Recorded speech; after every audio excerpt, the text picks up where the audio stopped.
د غني ځاله.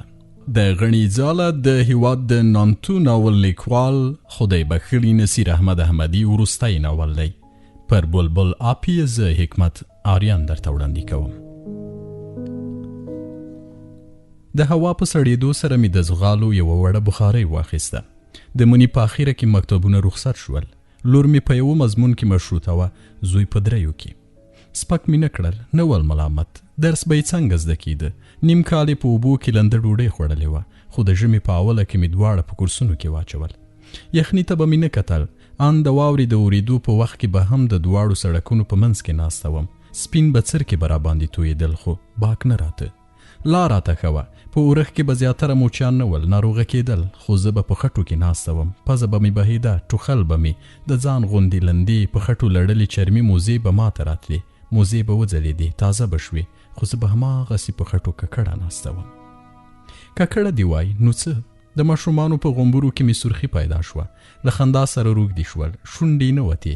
یو ورځ مې زوی له کور سره راغی، ژړلې، جامې یې په خټو لړلې وې. ویلې چې د کور سرمخې یې هلک ووهلم. قلم یې په زور رانه واخیست. پاکې جامې مې ورکړې. ورته ومې ویل چې خیر دی، ته جنجال مه ورسره کوه. خو 2 ورځې وروسته بیا سرې سترګې راته ودرېد. پزه یې ونیوه. لور مې راته ویل چې موږ قرار راتلو. هماغه هلک یو وارې د لندې واورې غونډوس کې راته ونیول. زوی ته مې د هغه هلک کور معلوم و. دواړه ورغلو. پلار یې راووت. په نرمه مې ورته وویل چې خپل زوی وپوهوه. سړي هیڅ ونه ویل. ولې به یې ویل؟ له نرمي خو خدای که دا خلک سترګه وکړي. لا یې ټنډه تر وشوه، کور ته ننوت. یوه شیبه ماتله شو، بیرته رانغی. 2 ورځې وروسته مې زوی کورس ته نه ته. غوسه راغله، خو د مرګ تر کورس ښه ګاڼه. لور مې راوغږول. اول یې څه نه ویل، خو وروسته یې سترګې لندې شوې، سر یې وځړېد. په شرمېدلې غږ یې وویل چې تېره ورځ هغه هلک زما د ورور کوناټو ته لاس وروړ. له خپل زوی سره د کورس په وره کې ودرېدم. زوی مې په ویره خپل یو همزولی راوښود. هلک تک ژیړ و، خیرن غاښونه یې لرل. وار له واره مې لاس ور واچو. د چیغه کړه، زور یې وواهه، خو ما کله په اسانه پرېښوده. زوی ته مې ویل چې پتلون ترې وباسه. د زوی سترګې مې رډې راختلې وې. هلک کمربند نه درلود. پتلون مې ترې کش کړ، توکمه وشکېده. زوی ته مې وکتل، هماغسې ورخطا ولاړ و. له خولې مې لاړې باد شوې. ورته ومې ویل چې وژنم دي. زوی مې د هلک پتلون کش کړ. هلک پر ځمکه کېناست، چیغې وهلې، ژړلې، خپل پتلون یې ټینګ نیولی و. هلک ته مې ویل چې زما له اولادونو لرې ګرځه. قسم بل وار بلوڅه کونه ناست یې. یوه ښځه راغله، پورې وهلم، فایشه یې وګڼلم. له خپل زوی سره کور ته راغلم. شیبه وروسته دروازه وټکېده. ذهن مې مخکې له مخکې همدې شیبې ته تیار و. د پیازو چاړه مې راواخیسته. د هلک پلار په 2 کېده، سپکې سپورې یې ویلې، له خولې یې ځګونه بادېدل. ما سوکه دروازه پورې کړه، خو د ورو په لیخک کې پښه کېښوده. له چاړې سره ورووتم. ګاونډیان راغلل. لنډ مې ورته ویل چې د زوی زما د زوی کوناټو ته لاس وروړی و. ما پرتوک ترې ویست. یوه ګاونډي په راغلي سړي ور بړچ وهل. وی ویل چې زوی دې سم که، لوچک دی، د کوڅې ماشومانو ته په سپکه ګوري. دوی یو بل ته کنځلې پیل کړې. ما قرار دروازه پورې کړه، کور ته راغلم. په سبا مې بیا زوی کورس ته نه ته. ویرېده، خو ما ور یاده کړه چې زه در سره یم، زړور اوسه. غرمه راغی. ویلې چې هغه هلک هم کورس ته نه و راغلی، خو بله غرمه خوشحاله و. هلک په ځوړن سر ترې تېر شوی و. زوی او لور مې کېنول. ور یاده مې کړه چې په دې وطن کې کمزوری ژوند نشي کولی. دلته که دې نورو ته خوله جینګه ونیوله، در باندې خیږي، نه درته ګوري. پر ستوني دې پښک دي، لکه غیدو دې خوند اخلي. دلته په 2 پښو روان موجودات ټول انسانان نه دي، لیوان هم شته. زړور به یاست. دا مې هم ورته ویل چې له دې وروسته به له موره هیڅ هم نه پټوئ. اول څوړمنه یعنې پسرلی مې له بوډا موچي د بوټونو ګنډل هم زده کړل. اوس مې پښې او لاسونه پر رنګ نه تورول، خدایي تورول. د ژمي سوړ باد او د اوړي تود لمر رنګ ور اړولی و. ګوتې مې له شهوته وتلې وې، وینې ترې څاڅېدلې. خپلو چاودو تکو تورو لاسونو ته خوشحاله وم. یوه ورځ یوه دنګه ښځه راغله. بوټونه مې ور ورنګول. دې د اوږې له بکسه وړه چرمي بټوه راوایسته. لسګونې راته ونیو، لاړه. ما یو بل بوټ راواخیست. په برس پسې مې وکتل. هماغه بټوه په خاورو کې پرته وه. ورو مې راواخیسته. د چادرې له وړو سوریو مې شاوخوا وکتل. خلک ګرځېدل. بټوه مې په چادرې کې وکته. سترګې مې رډې راوختې. $400 او څه باندې 1,500 افغانۍ وې. کراره ولاړه شوم. دا پیسې مې څو میاشتې بس وې، خو ډېر ژر مې زړه نارامه شو. په لاس کې نیولې بټوه درنه راته وایسېده، ډېره درنه. پر زړه مې بوج راغی. بیرته کېناستم. له ځان سره مې وویل، طاهري، ته حرامو ته نه یې جوړه. یو وار مې په ذهن کې د ملا صاحب خبره راوګرځېده. د هره جمعه د جومات په لاوډ سپیکر کې نصیحت کاوه. زیاتره خبرې یې لوڅې وې. د زنا کیسې ډېرې په خوند یادولې. مثالونه یې هم د دخول او خروج په اړه ول. ډېر کله به یې د ستنې او تار مثال راوړ، یا به د ښځو د میاشتنۍ ناروغۍ په اړه دومره لوڅ غږېده چې زه به په کور کې له خپلو اولادونو شرمېدم. خو کله کله به یې نورې خبرې هم کولې. ویل به یې چې که مو څه وموندل نو 3 ځلې نارې کړې چې دا د چا دی. که یې صاحب پیدا نه شو نو نه یاست ملامت. خو په ډک بازار کې به مې څنګه ناره کوله. ټول غلول، چور کېدم. د بوټونو رنګونه او برسونه یې هم رانه وړل. بیرته مې زړه لږ قرار شو. له ځان سره مې وویل که راغله نو ور به یې کم، که یې درک معلوم نه شو نو نه یم ملامته. ورځ ووته. خدای مې کول چې ښځه را نه شي. په ژوند کې مې همدا یوه دعا قبوله شوه. ښځه را نغله. فکر مې وکړ چې خدای را وبخلې. مازدیګر خوشحاله وم. ځان او ماشومان مې تر یو څه وخته له بدبختۍ راوتلي ګڼل. پیسو ته مې په ذهن کې سم حساب وکړ. ډالر مې افغانۍ کړې. $400 څه کم 10,000 افغانۍ راتلې. د ماشومانو د مکتب جامې، بکسونه، بوټونه او هر څه مې نوي لیدل. د کور په دروازه کې مې لا په اولادونو زیری وکړ. زوی مې خوشحاله و، خو لور مې ټنډه تر ونیولې وه. سپکه مې کړه. ورته ومې ویل چې نو څه وکم؟ زه به په ټول کابل کې د کوم کور دروازه ورټکوم چې ای خلکو دا پیسې د چا دي؟ خوشحاله وم. له زوی سره مې ژمنه وکړه چې تکه کباب به ورباندې خورم. د تکه کباب نه و خوړلی. د اخیستلو وس یې نه درلود. لور به مې ویل چې ورور یې ډېری وخت کورس ته نږدې د هوټل د کباب په لوګي کې ارتې سپږمې ولاړ وي. د کباب په بوی نه مړېږي. د بینډیو د پخولو په وخت کې مې نرمه سندره ویله. سندرې ته مې موزیک هم جوړ کړ. څمڅمې له دیګ سره لګوله. ټنګای خدایي ښه راباندې لګېده. خو د لور غږ یو دم غلی کړم. ویلې چې په بټوه کې 2 کارتونه دي. په بیړه مې ور وکتل. بټوې یو بل کوچنی جیب هم درلود. کارتونه مې راواخیستل. یو د بانک کارت و، بل د دفتر. د دفتر کارت مې واړه و. شاته یې د ټلیفون شمیره لیکلې وه. غلی دیوال ته ور وښویېدم. ولې مې ولګول؟ زړه مې نارامه و. کاشکې بټوې دا کوچنی جیب نه درلودی. کاشکې کارتونه نه وای. کاشکې مې لور ړنده وه. یو دم غلی شوم. له ځان سره مې وویل خدای دې نه ړندوي. بیرته مې خپله خبره ترمیم کړه. کاشکې مې د لور پر سترګو یوه شیبه تیاره راغلی وای. یوازې یوه لنډه شیبه. دومره چې دا کوچنی جیب یې نه وای لیدلی. لور ته مې غوسه راغله. دې باید دا کارتونه نه وای موندلي. فکر په مخه کړم. د زوی شونډې مې همداسې وچې راته ښکارېدې. کباب یې خوب و. د لور غږ مې واورېد. دیګ وسوځېد. پزه مې کش کړه د پیازو د سوځېدو بوی ته. د ډوډۍ د خوړلو په وخت مې لور رایاده کړه چې ښځې ته باید ټلیفون وکړم. خو زما زړه نه و. ټلیفون مې بانه کړ. موږ ټلیفون نه درلود. لور مې راته ویل چې د ښځې به اندېښنه وي. ورور به د ګاونډۍ له کوره موبایل راوړي. بله بانه نه راته جوړېده. هیڅ مې ونه ویل. زوی مې ورغی. یو زوړ موبایل یې راوړ. شمیره مې ووهله. ټلیفون مې غوږ ته ونیو. که شبکې راته ویلې وای چې دا نمره په دستګاه کې نشته نو سجي حلوا مې خیراتوله. خو زنګ تیر شو. یو سړی و. ځان یې د یوې موسسې د اداري برخې مشر وښود. لنډې خبرې مې ورسره وکړې. د ورکې بټوې خاونده یې کارمنده وه. مننې ته مې پرې نه ښود. ورته ومې ویل چې ښځه دې د بوټونو د رنګولو ځای ته راشي. سهار مې یو بوټ رنګاوه چې ښځه راغله. دعاوې یې کولې. ویلې چې همدا یې د یوې میاشتې تنخوا ده. ټیټه شوه. سترګې یې له اوښکو ډکې وې. په غېږ کې یې ونیولم. زما د چادري پر خیرنه سپېره خولۍ یې شونډې کېښودې. لاړه. زړه مې سکون وموند. یوه شېبه داسې راته وایسېده لکه خدای چې زما پر سر لاس ایښی وي. 2 ورځې وروسته بیا راغله. د ژوند پوښتنه یې رانه وکړه. هیڅ شکایت مې نه درلود. خو زما په ستن سوریو ګوتو او خیرنې زړې چادري د غربت چغې وهلې. ښځې راته وویل چې د تره زوی د وچو میوو د پاکولو یو کوچنی شرکت لري. که هلته کار کول غواړي خبرې به ورسره وکم. نور معلومات مې ورنه وغوښتل. په شرکت کې یوازې ښځې وې. خوښه مې شوه. 2 ورځې وروسته نوي کار ته لاړم. په 4 لوړو دیوالونو کې کوچنی خلاص ځای و. د هنچادر چت پر اوسپنیزو پایو ولاړ و. په بیړه مې پر پلاستیکي فرش ناستې ښځې تر سترګو تېرې کړې. 8 ښځو وچه میوه پاکوله. یوه بوډا وظیفه راوښودله. ما به یوازې له شنو ممیزو سپېره ډکې ایستل. کېناستم. شاوخوا مې وکتل. 2 ښځو کوټه پراته بادام ماتول. یوې له ماتو کړیو چارمغزو تور پوستکي جلا کول. بلې څه کول؟ بلې څه؟ بوډا پر پلاستیکي څوکۍ ناست و. راډیو یې اورېده. کله کله به ولاړ شو. پر ښځو به راوګرځېد. بیرته به څوکۍ ته ورغی. ښځو زړېدلي سرونه کار کاوه. غرمۍ ډوډۍ راوړه. په غاب کې د لوبیا تر دانو خړې اوبه ډېرې وې. ټوله ورځ مې یوه خبره ونه کړه. دا نه چې ما څه نه ویل. ډېرې خبرې وې. خو کارګرو ښځو خوله نه چوله کوله. ماښام کور ته لاړم. د ډوډۍ پر وخت به مې کله کله د ښي لاس د 2 ګوتو نوکان بې اختیاره سره وجنګېدل. له ممیزو د خلو د ایستلو عادت ورسره ته. بل سهار په سالون کې خنده و. ښځو لاس را کړ. مینه ناکې راته ویسېدلې. دوی ټوکې سره درلودې خو د بوډا په راتګ سره ټولې غلې شوې. ساعت وروسته بوډا ور وغوښتم. ورغلم. ویلې چې د ممیزو په پاکولو کې څوکی. دا ځل مې ګوتې تیزې وښورولې خو د بوډا د تندي ګونځې لا پسې ننوتې. وروسته راغی. په غوسه و. ویلې چې 3 ورځې د امتحاني دوره ده. دومره ورو کار نه کار. زړه ته مې نه لوېږي چې په درد وخورې. غرمه یوې ښځې راته ویل چې د کارخانې مالک ډېری وخت په دوبۍ کې وي. په هفتو یې نه وینو. ټول واک یې همدې بوډا ته ورسپارلی ده.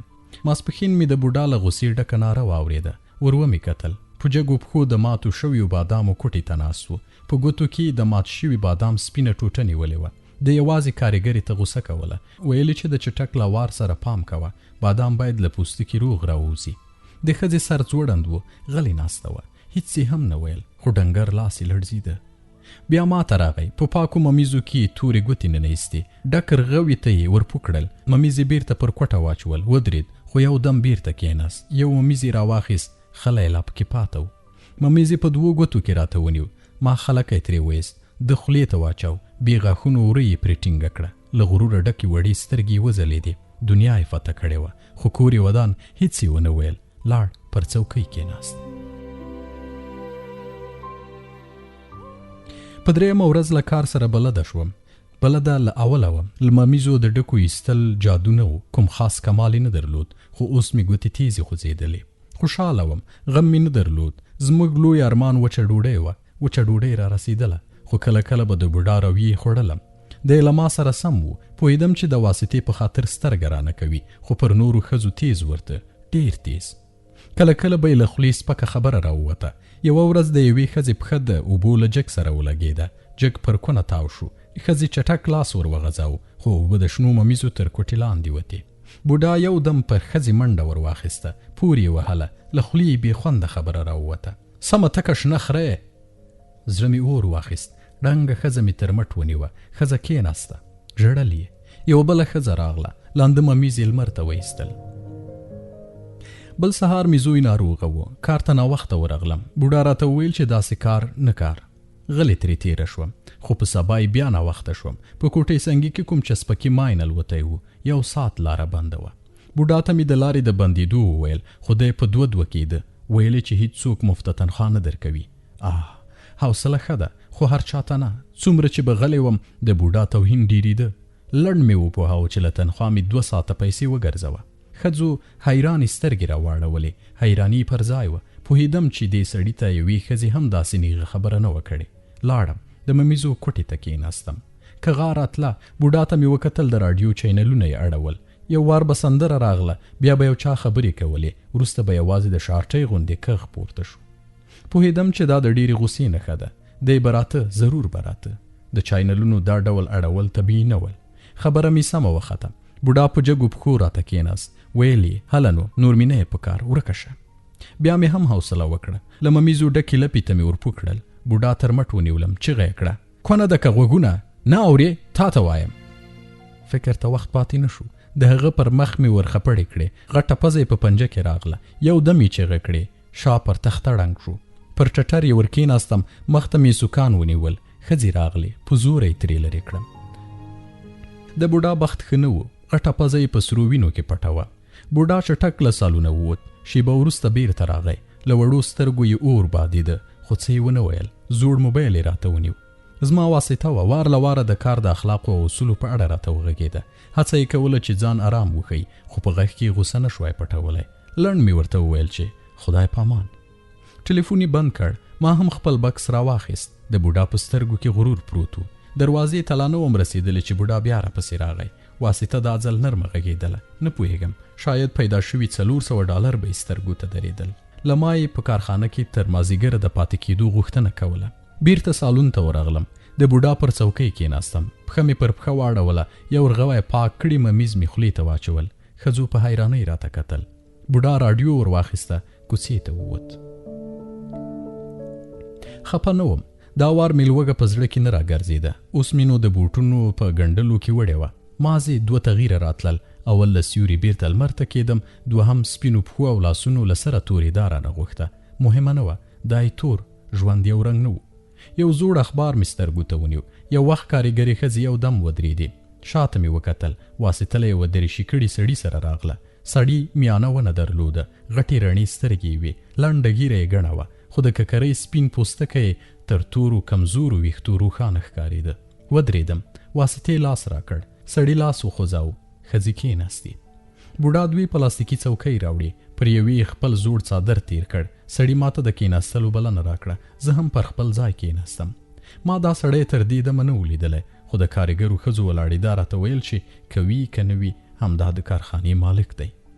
سړي له کارګرو ښځو سره په مسکا احوال واخیست. له دوی د جوړ ناجوړ پوښتنه وکړه. ویلې چې له کارونو یې خوشحاله دی. وروسته یې خپلې ترلې ته وکتل. هغې د سترګو په اشارې زه ور وښودلم. سړی ورو وغږېد. د کار قوانین او د خپلې کارخانې اصول تشریح کړل. ویل چې په دې 10 کلونو کې چا په کارخانه کې کوم بل یو ته لاس نه دی ورچولی.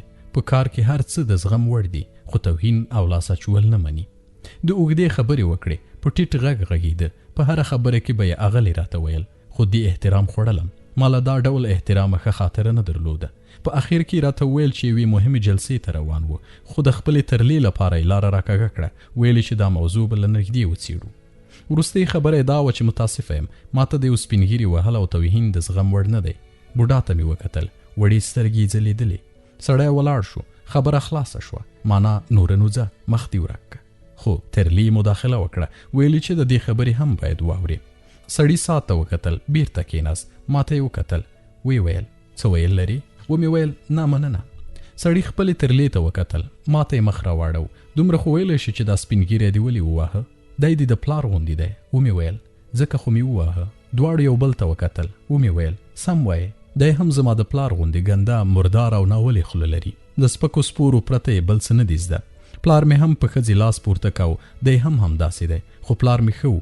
خپله ښځه او لور یې وهله. دی خو پردۍ ښځې تر مټو نیسي، پورې وهي یې، شنې خرې یې بولي. غلی شوم. ناستو کارګرو ته مې مخ ور واړاوه. ومې ویل بد وایم؟ ټولې غلې وې، وارخطا ښکارېدې. ومې ویل د اولادونو تشې ننوتې ګېډې سترګو ته ولاړې دي، له ډاره څه نشي ویلی. هره یوه د ورځې 10 ځله سپکېږي، توهینېږي او لاس وراچوي. زړور غږېدم. څه مې له لاسه نه وتل. ومې ویل تا د کار قانون یوازې له یوې خوا حفظ کړی دی، خو د کار په قانون کې به دا هم لیکلي وي چې هیڅوک د کارګرو د توهین او تحقیر حق نه لري. هیڅوک دوی ته کنځلې نشي کولی، هیڅوک لاس نشي وراچولی، هیڅوک خرې نشي ورته ویلی. دوی مې همداسې په حیراني کې پرېښودل. کراره له کارخانې ووتم. باید حیران وای. دلته ځینې خبرې له فکر پرته و چې کلکې هوایي منل شوي دي. که کوم ماشوم پر اوږو در سپور شو او ته یې سوکله اوږو ښکته کړې، نو له هرې خوا به داړې در لویږي چې دی خو ماشوم دی، نه به پوهېږي. ته خو پوهېږې؟ ها سمه ده، دا یې ماشوم، نه به پوهېږي. یو احمق به دومره نه وي ورښودلی چې د بل کړکۍ په ډبرو موله. په کوڅه کې د ولاړ موټر رنګ ته میخ مه نیسه. په سودا پسې له بل تلونکي ماشومه پیسې مه وړه. جنګ مه کوه. د لویانو پښو ته پټاکۍ مه وراچوه. په کاغذ پران پسې پردو کورونو ته مه وراوړه. د خلکو دروازه مه ورټکوه. په کوڅه کې روانې نجونې په ډبرو مه وله. ښځو ته دا مه وایه چې خاله کوم فلمونه دې خوښیږي، سیکس؟ خیر دا یې ماشوم، څه به نه ورته وایي. که کوم مشر در باندې ګرم و، بیا هم ستا مختور دی. دی چې هر څه کوي به یې، حق نه لري چې پورته ورته وګوري. که دې وکتل بیادبه یې. که دی په 4 روان هم وي، یو فوقیت لري، مشر دی. پلار هم همداسې در واخله. که قتل زوی وکړ او په بدی کې د قاتل زوی د ژوند لپاره لور قرباني کړه، هیڅ خبره نه ده. که یې پیسې در باندې واخیستې او یا کلن ته یې کېنولې، بیا هم پلار نه دی ملامت، له خپل قسمته به یې ګڼې.